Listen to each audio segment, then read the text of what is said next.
I am not flowing with the thinking, I am watching the thinking. Now these are two different things. Are they two different things? First of all, do you get the difference? Can you be mindful of thinking, which is different from being caught up in thinking? So I am then recognizing consciously, instead of parking it away, because this parking away is becoming a kind of a resistance exercise. I'm pushing, it's coming in, I'm pushing it, it's coming in. I don't want to play this game. In fact, I don't want to play this game with my mind. I want to then say, okay, it seems like it's really urgent. Okay, please come center stage and let me watch. Okay, what is it that you have to say? Say.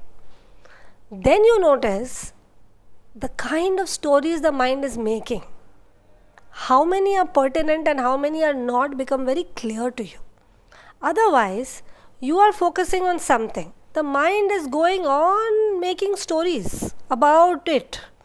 And very quietly, like a whisper in the back.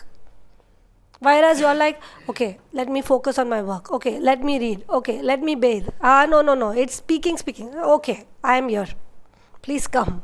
Please say what you want to. Then that kind of noticing is very different from this kind of being caught up in storytelling without being conscious. So this is conscious noticing thinking. You bring it in the forefront and say, yes, agreed. What is it? Then the mind, then you notice what happens. It will stop saying.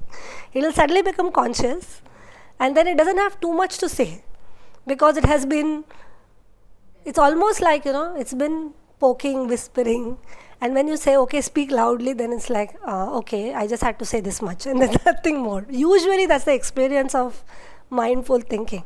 So bring it in front, watch it. And then when it seems like it's lost a little bit of its power because you actually were ready to see it, go back to your breathing. If it comes back again and if it's again pushy, bring it in the forefront. If it's an image, watch the image. Even thinking happens in some ways. It comes in the form of an image. It happens in the form of a voice. It happens in the form of a very critical voice. Different voices. Whiny voice. Okay, bring whatever it is in front. Okay, let me see what you are. And not as a rejection of it, not as a mockery of it, more as a, like, okay, I will listen to you compassionately. I will listen. What is it that you have to say?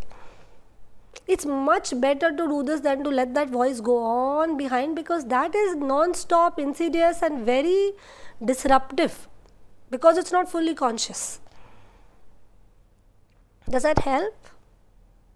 It answers the issue, right? Yeah.